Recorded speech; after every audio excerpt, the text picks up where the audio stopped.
काला जादू। अपने बेटे रिशु के माथे से टपकते हुए पसीने को देखकर सविता की हालत खराब हो गई। ऐसा आज पहली बार नहीं हुआ जब रिशु नींद से घबराकर जागा है। हाय मेरा बच्चा, न जाने किसकी नजर लग गई है तुझे। जब से मेरे बच्चे ने 10वीं के एग्जाम में स्कूल टॉप किया है तब से रोज बुरे बुरे सपने आने लगे हैं। हाँ माँ, मैंने आज फिर से एक काले साए को देखा। वो यहीं मेरी आंखों के सामने खड़ा था। माँ मुझे बचा लो, बदला लेगा। माँ कहीं ये प्रशांत। चुप कर, कैसी बात कर रहा है? दोबारा उसका नाम मत लेना। तुझे पता है ना, उस प्रशांत ने आत्महत्या कर ली। तो बार बार उसका नाम मत लिया कर। मम्मी, क्या सच में प्रशांत ने आत्महत्या की थी? बहुत सवाल पूछता है आजकल। और फिर रात के वक्त सविता के पूरे घर में एक अजीब सा काला धुआं छाने लगा। गहरी नींद में सोई सविता की जैसे ही आंख खुली उसका दम घुटने लगा। वो दौड़कर रिशु के रूम की तरफ गई जहां उसके दरवाजे पर घूमती एक काली परछाई देख वो बुरी तरह से घबरा गई। कौन है वहाँ? कौन है? सामने आओ। ये मैं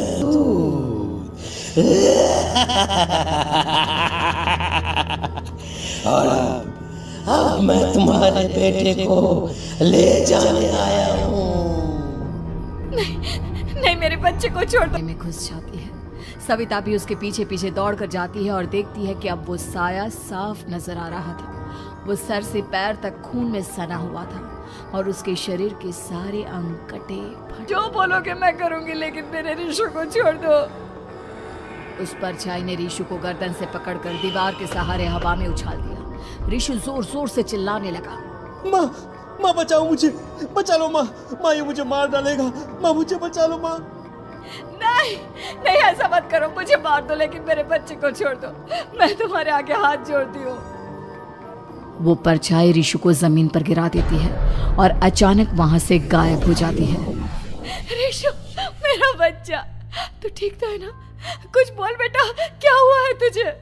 मैं ठीक हूँ माँ। क्या हुआ था यहाँ पर? कुछ नहीं बेटा, कुछ नहीं। तू परेशान मत हो।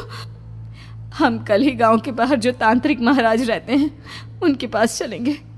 ठीक है माँ, हम जल्द ही उनके पास चलेंगे। मुझे बहुत डर लग रहा है माँ। ये बार बार मुझे डरावने सपने आना, ये सब हमारे साथ क्यों हो रहा है माँ? अगले दिन सविता अपने बेटे रिशु को लेकर गांव के बाहर तांत्रिक के पास जाती है। जिस जगह पर तांत्रिक रहा करता था वो जगह बहुत डरावनी थी। चारों तरफ कंकाल और खूब भूतियां नजर आ रही थी। गांव से दूर वीराने में उस जगह पर जोर से आंधी चल रही थी। रिशु ने डर कर अपनी माँ का हाथ पकड़ लिया। माँ मुझे बहुत डर लग रहा है। ये कैसी जगह है? देख बेटा, हमारे साथ जो कुछ भी हो रहा है उसका इलाज सिर्फ और सिर्फ ये तांत्रिक महाराज ही बता सकते हैं। अब यही है जो हमें प्रॉब्लम से बाहर निकाल सकते हैं। जैसे ही सविता और रिशु तांत्रिक की झोपड़ी के अंदर पहुंचे, वहां का नजारा देखकर उनकी आंखें फटी की फटी रह गई। तांत्रिक की झोपड़ी के अंदर कई सारे लोग अपनी गर्दन घुमा घुमा कर जोर जोर से चीख रहे थे। कौन हो तुम और यहाँ क्यों आई हो?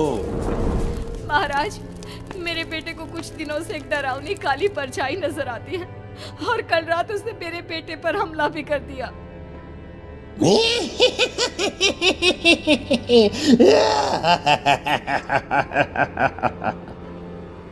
मम्मी हमें यहाँ से चलना चाहिए।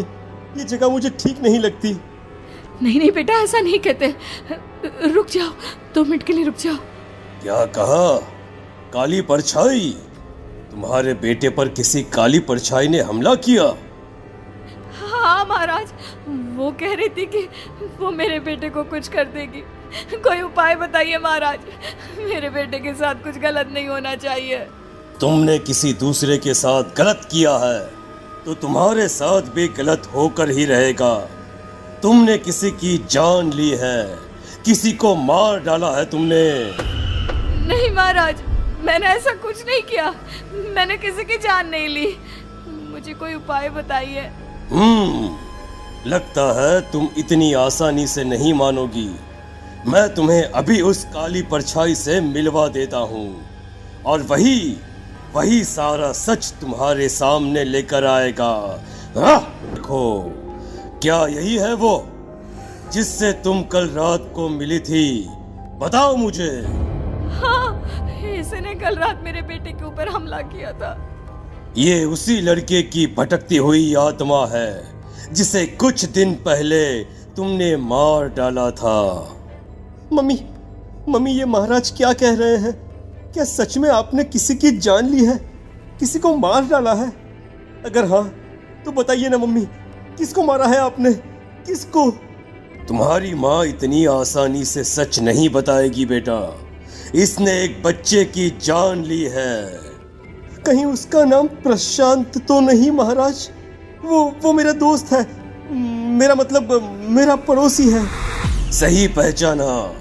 देखा सविता, तुम्हारा खुद का बेटा भी जानता है कि तुमने किसी के प्राणों की बलि चढ़ा दी और इसलिए मैंने उसके कमरे के बाहर काला जादू किया था, पर मुझे नहीं पता था कि वो मर जाएगा। तुम्हारे उसी काले जादू वाली गुड़िया के अंदर एक बुरी आत्मा थी जिसने उस बच्चे के दिमाग पर बुरा असर कर दिया और उसी की वजह से उस लड़के ने अपनी बालकनी से कूदकर आत्महत्या कर ली। इसकी वजह सिर्फ और सिर्फ तुम हो, तुम। नहीं महाराज, जो कुछ भी हुआ मुझे नहीं पता था कि प्रशांत अपनी जान दे देगा। प्रशांत की आत्मा इस वक्त तुम्हारे सामने खड़ी है, हमसे बात करना चाहती है। बोलो क्या कहना चाहते हो? मैं जीना चाहता था, बड़ा होकर कुछ बनना चाहता था। आपके बेटे से मुझे कोई परेशानी नहीं थी। अरे वो तो मेरा अच्छा दोस्त था। मुझे माफ कर दो बेटा, मुझसे बहुत बड़ी गलती हो गई, मुझे माफ कर दो। माफ करने से मुझे वापस जिंदगी नहीं मिल जाएगी। मेरे माँ बाप आज भी मेरे लिए रोते हैं। आपने मेरे साथ बहुत गलत किया है, बहुत गलत। और तभी अचानक प्रशांत की आत्मा वहां से गायब हो जाती है। सविता जोर जोर से रोने लगती है। सुन लिया तुमने? ये तुम्हारे अपने ही किए हुए पाप हैं जो इस तरह से तुम्हारे सामने आ रहे हैं। माँ, ये आपने अच्छा नहीं किया। सिर्फ 10th बोर्ड के एग्जाम में मैं टॉप कर पाऊं, इसलिए आपने मेरे दोस्त के ऊपर काला जादू कर दिया। नहीं मम्मी, नहीं, अब हम कभी खुश नहीं रह पाएंगे, कभी नहीं। मेरे दोस्त की आत्मा को कभी शांति नहीं मिलेगी मम्मी, कभी नहीं। लेकिन मैंने जो कुछ भी किया सिर्फ तुम्हारे लिए किया। वो लड़का हमेशा फर्स्ट पोजीशन पर आ जाता था और इस वजह से हमेशा तुम्हारे मार्क्स कम पड़ते थे। मैंने तो सिर्फ उस पर एक छोटा सा काला जादू किया था बेटा। मुझे क्या पता था कि उसका ये नतीजा निकलेगा। जिस गुड़िया को तुमने उस लड़के के कमरे के दरवाजे पर लगाया था, दरअसल उसके अंदर एक बुरी आत्मा का प्रवेश हो गया था, जैसा कि अक्सर काला जादू करते समय हो जाता है। मुझे अपनी गलती का एहसास हो गया है। मैं प्रायश्चित करना चाहती हूँ। आप बताइए मैं क्या करूँ? प्रशांत के घर जाकर उस काली गुड़िया को वहां से निकालकर यहाँ लेकर आओ। मैं उसे आग में जलाकर राख कर दूंगा और उसके बाद प्रशांत की आत्मा को हमेशा के लिए मुक्ति मिल जाएगी। अगली रात सविता चुपचाप अपने पड़ोसी प्रशांत के घर जाती है। प्रशांत के माँ बाप प्रशांत की मौत के बाद उस घर को छोड़कर हमेशा के लिए वहां से चले गए थे। जैसे ही सविता उस घर के अंदर कदम रखती है, उसका सामना अजीबोगरीब हैवानियत से भरी आवाज़ों से होने लगता है। ऐसा लग रहा था जैसे कोई बुरी तरह से चीख रहा हो। सविता जैसे ही प्रशांत के कमरे के बाहर पहुंचती है, वहां पर लटकी हुई गुड़िया के शरीर से खून टपकने लगता है। ये क्या हो रहा है? इस गुड़िया के शरीर से खून क्यों टपक रहा है? सविता हिम्मत करते हुए उस गुड़िया को वहां से उतारने की कोशिश करती है, लेकिन तभी अचानक से बहुत भयानक दिखने वाली औरत उसकी आंखों के सामने आकर खड़ी हो जाती है। मैं यहाँ से कहीं नहीं जाऊंगी, और अगर तूने मुझे यहाँ से हटाने की कोशिश की तो मार डालूंगी मैं तुझे। नहीं नहीं, मुझे तुम्हें यहाँ से ले जाना ही होगा, नहीं तो मेरा बेटा, उसकी जान को खतरा है। मैं तुम्हें नहीं छोड़ सकती। अगर तुम्हारे अंदर हिम्मत है तो मुझे इस घर से बाहर ले जाकर दिखाओ।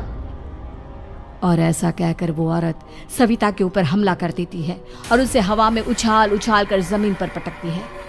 लेकिन तभी अचानक मौका देखकर सविता अपने हाथ में ली हुई सुई उसके हाथ में चुभो देती है। हाथ में सुई लगते ही वो औरत जमीन पर तड़पने लगती है। ये क्या किया तूने? ये क्या कर दिया?